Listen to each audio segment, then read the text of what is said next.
നമസ്കാരം. അപ്പോൾ നമുക്ക് ഇന്നത്തെ പത്രങ്ങൾ, ഞാൻ നേരത്തെ മാതൃഭൂമിയുടെ കാര്യങ്ങൾ നമ്മൾ ചർച്ച ചെയ്തു. രണ്ടാമത്തെ പത്രമായിട്ട് നമുക്ക് കേരള കൗമുദിയെ എടുക്കാം. ഇതാണ് ഇന്നത്തെ കേരള കൗമുദി. കേരള കൗമുദിയുടെ ഏറ്റവും ടോപ്പ് ബാർ സ്റ്റോറി, നേരത്തെ നമ്മൾ മാതൃഭൂമി പറഞ്ഞപ്പോൾ മാതൃഭൂമിയുടെ മെയിൻ സ്റ്റോറി മരണം കവർന്ന യാത്ര ഏറ്റവും ടോപ്പ് ബാർ സ്റ്റോറി പറഞ്ഞല്ലോ.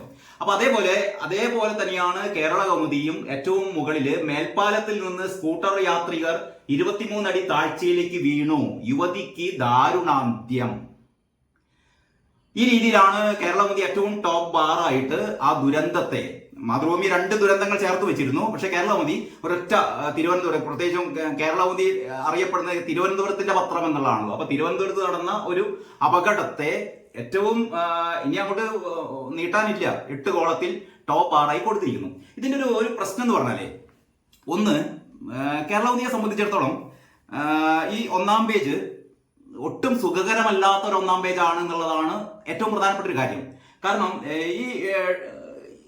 ഈ സ്റ്റോറിയിൽ ഒരു 3 കോളത്തിൽ ഇതിന്റെ ഒരു ഡയഗ്രാം കൊടുത്തിട്ടുണ്ട്. അതായത് ഞാൻ നേരത്തെ പറഞ്ഞ പോലെ യുവതി മേൽപ്പാലത്തിലൂടെ, വെൺപാലവട്ടം ആ മേൽപ്പാലത്തിലൂടെ സഞ്ചരിക്കുമ്പോൾ സ്കൂട്ടറിൽ പിന്നിൽ മകളുണ്ട്, അനിയത്തിയാണ് ഇത് ഓടിക്കുന്നത്. അപ്പം അനിയത്തിയും ഏട്ടത്തിയും മകളും, അങ്ങനെ അവര് ഈ മേൽപ്പാലത്തിന്റെ സൈഡിൽ ഈ സ്കൂട്ടർ ഇടിച്ചിട്ട് വീഴുകയാണ്, താഴോട്ട് വീഴുകയാണ്. ഇതിപ്പോ ഒരു ചിത്രം വരച്ച് ഈ ബാലരമ പോലെയുള്ള ഈ കുട്ടികളുടെ പ്രസിദ്ധീകരണം മാതിരി ഇങ്ങനെ ഒരു ചിത്രം അല്ലെങ്കിൽ ചിത്രം ആകർഷകമാകുകയാണെങ്കിൽ ഓക്കെ, ആ ചിത്രം എന്തെങ്കിലും കൺവേ ചെയ്യുന്നു, അല്ലെങ്കിൽ ആ ചിത്രം കാണുമ്പോൾ, സാധാരണ മനോരമയാണ് ഈ മാതിരി ഗിമ്മിക്കുകളൊക്കെ സാധാരണ കളിക്കാറുള്ളത്. കാരണം ഒരു എന്തെങ്കിലും അപകടം ഉണ്ടാകുമ്പോൾ പുറപ്പെടുന്ന ദൃശ്യം, അത് കഴിഞ്ഞ് അപകടത്തിന്റെ തൊട്ടു മുമ്പുള്ള ദൃശ്യം, അപകടം സംഭവിച്ചത് ഇങ്ങനെ, അത് കഴിഞ്ഞതിന് ശേഷം ഇങ്ങനെ എന്നൊക്കെ പറഞ്ഞിട്ട് അവരുടെ വളരെ സുന്ദരമായ ഗ്രാഫിക്സ് കൊടുക്കാറുണ്ട്. പക്ഷെ അത് കണ്ടിട്ടാണ് കേരള കൗമുദി ഇങ്ങനെ ഒരു സാധനം ചെയ്തത്. ഇത് വളരെ ബാലിശമായി എന്ന് പറയാതെ വയ്യ. അതുകൊണ്ടാണ് ഇത് ചൂണ്ടിക്കാണിക്കുന്നത്. ഈ ഉദ്യമം നല്ലത് തന്നെ, പക്ഷെ അത് പാളിപ്പോയി. കാരണം ഇത് ഒന്ന്, ഈ സ്കൂട്ടർ പോയി ഇടിക്കുന്നത് ഇടത്ത് ഭാഗത്തുള്ള കൈവരിയിലാണ്, ഈ യുവതി വീഴുന്നത് വലത്ത് ഭാഗത്തേക്കാണ്. ഇത് ടോട്ടൽ ഈ ചിത്രം കണ്ടു കഴിഞ്ഞാൽ ആൾക്കാർക്ക് ആകെ കൺഫ്യൂഷൻ ആവും. പിന്നെ ഒട്ടും ഒരു നല്ല വരയല്ല ഇത്. ഒട്ടും ആൾക്കാരെ വായനക്കാരെ ആകർഷിക്കുന്ന ഒന്നും ഇതിൻ്റെ അകത്ത് ഇല്ല. ഇതാണ് ഏറ്റവും പ്രധാനപ്പെട്ട ഒരു കാര്യം. എങ്കിലും വളരെ വിശദമായി ഈ അപകടത്തിന്റെ വാർത്ത കൊടുത്തിട്ടുണ്ട്. അതായത് ദേശീയ പാതയിൽ വെൺപാലവട്ടം മേൽപ്പാലത്തിലൂടെ സഞ്ചരിക്കവേ നിയന്ത്രണം വിട്ട സ്കൂട്ടറിൽ നിന്ന് 23 അടി താഴ്ചയിലുള്ള സർവീസ് റോഡിലേക്ക് വീണ് യുവതിക്ക് ദാരുണാന്ത്യം എന്ന രീതിയിലാണ് ഈ വാർത്ത കൊടുത്തത്. കാറ്റ് വീശുന്ന മേഖല, ഇതിനുള്ളൊരു എന്താണ് ഈ അപകടത്തിൽ, സാധാരണ അപകടം സംഭവിക്കുമ്പോൾ എന്താണ് അപകടത്തിന് കാരണം എന്ന് അറിയാനാണല്ലോ ആൾക്കാർക്ക് താല്പര്യം. എങ്ങനെ സംഭവിച്ചു. ഇതില് ഒരു സ്ക്രീൻ ഇട്ടിട്ട് കേരള കൗമുദി കൊടുത്തത് കാറ്റ് വീശുന്ന മേഖലയാണ്. അതായത് സിനി ഉറങ്ങിപ്പോയതാവാൻ കാരണമെന്നാണ് പോലീസിന്റെ പ്രാഥമിക നിഗമനം. അപ്പൊ പോലീസ് പറയുന്നത് കാറ്റല്ല, ഈ വണ്ടി ഓടിച്ച സിനി എന്ന് പറയുന്ന ഈ പെൺകുട്ടി ഉറങ്ങിപ്പോയതാവാം. സ്കൂട്ടർ അല്പം വേഗതയിലായിരുന്നു എന്നും പോലീസ് പറഞ്ഞു.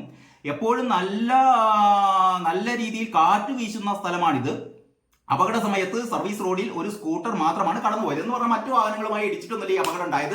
ഇത് കാറ്റ് വീശുന്ന സ്ഥലമാണ്. ഈ കാറ്റ് കൊണ്ട് ട്രെയിൻ മറിഞ്ഞ ഒരു നാടാണ് നമ്മളത് ഓർമ്മിക്കണം. ഈ നമ്മുടെ എവിടെയാണ് പെരുമൺ ദുരന്തത്തില്, പെരുമൺ തീവണ്ടി അപകടത്തില് അവസാനം മനസ്സിലായത് ഈ ചുഴലിക്കാറ്റ് അടിച്ചിട്ടാണ് തീവണ്ടി വീണത് എന്നാണ് അന്വേഷണ കമ്മീഷന്റെ റിപ്പോർട്ട് വന്നത്. അങ്ങനെയാണ് എന്റെ ഓർമ്മ.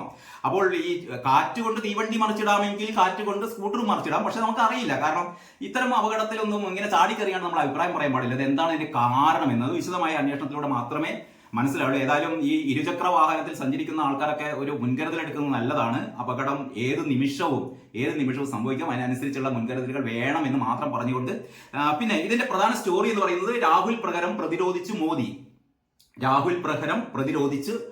രാഹുലിന്റെ ഈ പ്രതിപക്ഷ നേതാവ് എന്ന നിലയിലുള്ള കന്നി പ്രസംഗമാണ് അവതരിപ്പിച്ചത്. എനിക്ക് തോന്നുന്നു മറ്റു പത്രങ്ങളെ അപേക്ഷിച്ച് ഈ വാർത്ത നല്ല രീതിയിൽ വളരെ ക്ലിയർ ആയിട്ട് അവിടെ എന്താണ് ലോക്സഭയിൽ സംഭവിച്ചത് എന്നുള്ളതിനെ കുറിച്ചുള്ള ഒരു കൃത്യമായ ഒരു ചിത്രം നമുക്ക് കേരള കൗമുദി വായിച്ചാൽ കിട്ടും. കാരണം പ്രസൂണസ് കണ്ടത്താണ് ഇത് എഴുതിയത്. പ്രസൂണസ് കണ്ടത്ത് എന്റെ ഒരു സുഹൃത്തായതുകൊണ്ട് പറയല്ല.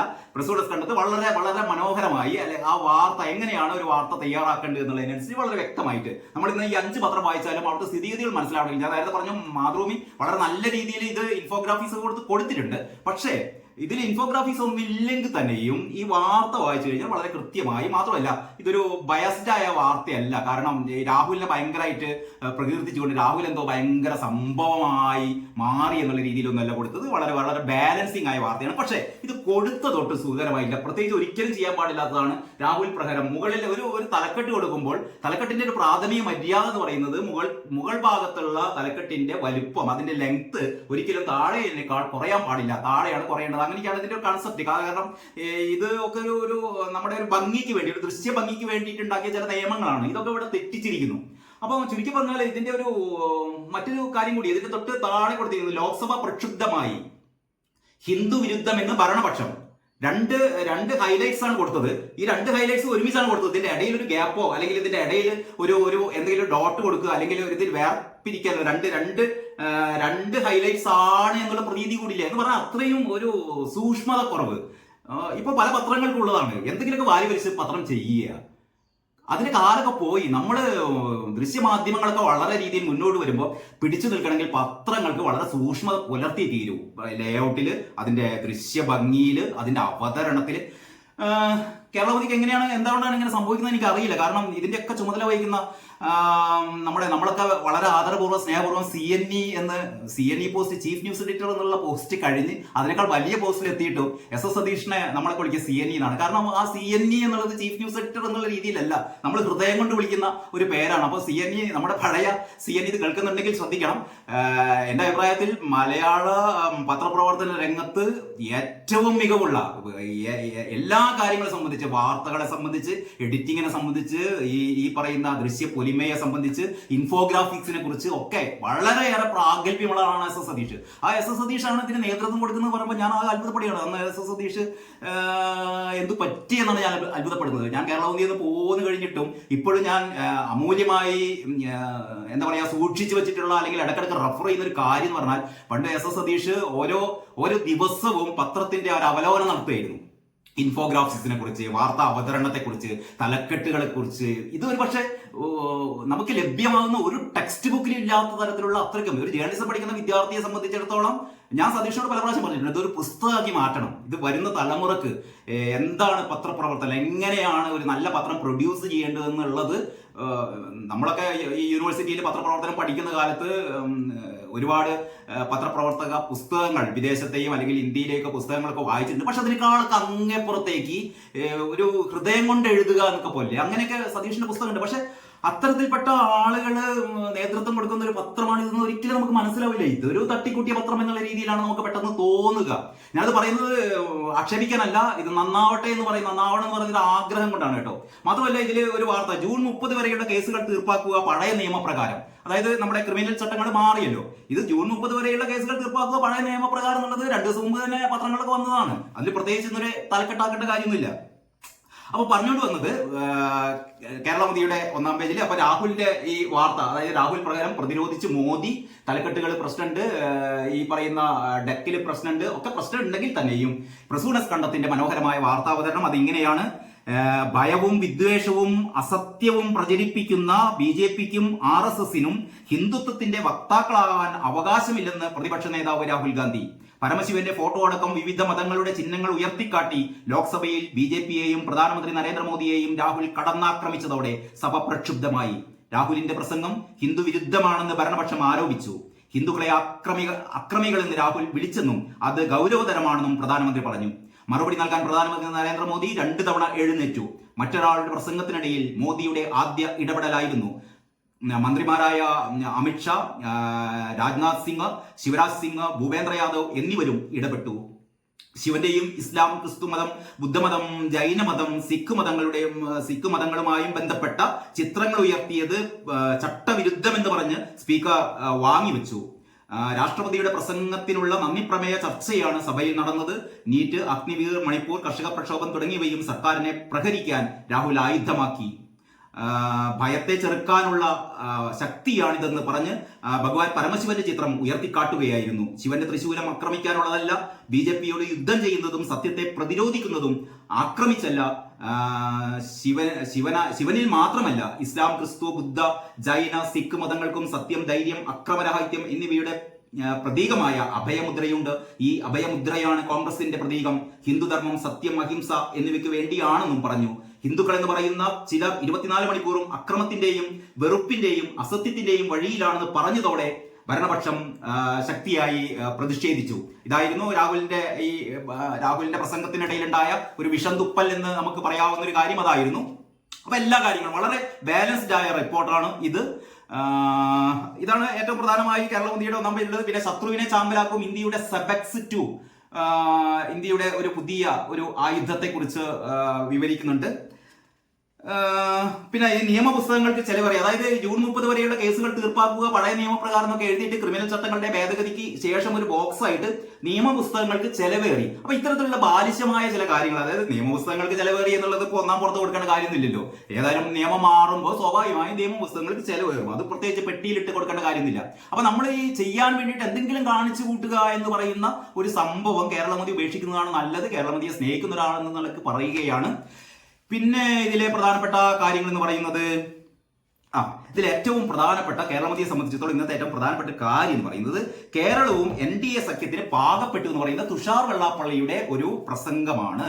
ഈ മറ്റു പത്രങ്ങളൊന്നും കൈവെക്കാത്ത, അല്ലെങ്കിൽ മറ്റു പത്രങ്ങളൊന്നും ചെയ്യാത്ത ഒരു കാര്യമാണ് തുഷാർ വെള്ളാപ്പള്ളിയുടെ ഈ ഒരു പ്രസംഗം. കേരളമോദി നല്ല രീതിയിൽ തന്നെ കൊടുത്തിട്ടുണ്ട്. കേരളവും NDA സഖ്യത്തിന് പാകപ്പെട്ടു തുഷാർ വെള്ളാപ്പള്ളി. ഇതിന്റെ ഒരു പ്രാധാന്യം എന്ന് പറഞ്ഞാൽ കഴിഞ്ഞ തെരഞ്ഞെടുപ്പിൽ നമുക്ക് അറിയാം, ഈഴവ വോട്ടുകൾ BJPയിലേക്ക് മാറി, അല്ലെങ്കിൽ ഈഴവ വോട്ടുകൾ CPMന് നഷ്ടപ്പെട്ടു. അങ്ങനെയുള്ള വ്യാഖ്യാനങ്ങളൊക്കെ നമ്മൾ കേട്ട് ശരിയാണ്. കാരണം എന്ന് പറഞ്ഞാൽ ഈ വെള്ളാപ്പള്ളി നേരത്തെ പറഞ്ഞ പോലെ എന്നും വിറക് വെട്ടാനും വെള്ളം കോരാനും മാത്രം ഈഴവന്മാര്, ഇത് ന്യൂനപക്ഷങ്ങൾക്കാണ് കിട്ടേണ്ടത് മുഴുവൻ ന്യൂനപക്ഷങ്ങൾക്കും കിട്ടുന്നു. അപ്പൊ സ്വാഭാവികമായിട്ടും ഒരു അതൃപ്തി ഇവിടുത്തെ ഈ ഈഴവ കമ്മ്യൂണിറ്റിയിലുണ്ട്. അത് വളരെ പരമാർത്ഥമായ കാര്യമാണ്. ഗോവിന്ദമാഷ് വെറുതെ വെള്ളാപ്പള്ളിയെ ചീത്ത പറഞ്ഞിട്ടൊന്നും കാര്യമില്ല. വെള്ളാപ്പള്ളിയെ ചീത്ത പറഞ്ഞിട്ട് ഒരു കാര്യമില്ല.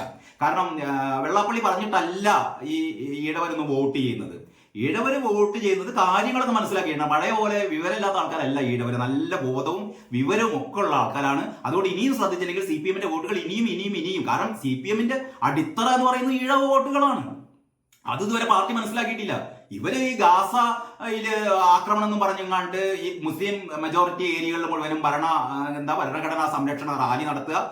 പലസ്തീന്, ഗാസ, ഇവിടെ അമ്മമാരും വലിച്ചന്മാരൊക്കെ ഗാസയിലും പലസ്തീനിലൊക്കെ ഉള്ള പോലെയാണ് ഈ CPMന്റെ പെരുമാറ്റം എന്ന് പറയുന്നത്. അവരുടെ ഒരു ശക്തി എന്ന് പറയുന്നത് ഒരു ഈഴവ കമ്മ്യൂണിറ്റിയാണ്. അവർക്ക് ഒരു കാര്യവും ചെയ്യാതിരിക്കുമ്പോൾ സ്വാഭാവികമായും വെള്ളാപ്പള്ളി ആണെങ്കിലും പൊട്ടിത്തെറിക്കുന്നു പറയാൻ കാരണം വെള്ളാപ്പള്ളി ഇത്രയും കാലം പിണറായി വിജയൻ ചെയ്ത എല്ലാ കൊള്ളരുതായ്മകൾക്കും പച്ചക്കൊടി വീശിയ ആൾ തന്നെയാണ് വെള്ളാപ്പള്ളി. പക്ഷേ എന്താ പറയാ, ഗതി മുട്ടിയാൽ ചരയും കടിക്കുന്ന അങ്ങനെയുള്ള ഒരു പഴമൊഴി ഉണ്ട് തോന്നുന്നു. അതേപോലെ വെള്ളാപ്പള്ളി ഇപ്പോൾ ശക്തമായി ഈ പറയുന്ന സർക്കാരിന്റെ ഈ നിലപാടുകൾക്ക് എതിരെ നിലകൊണ്ടിരിക്കുകയാണ്. അപ്പൊ ഞാൻ ഈ വാർത്തയിലേക്ക് വരാം. കേരളവും NDA സഖ്യത്തിന് പാകപ്പെട്ടു എന്ന് പറയുന്നു.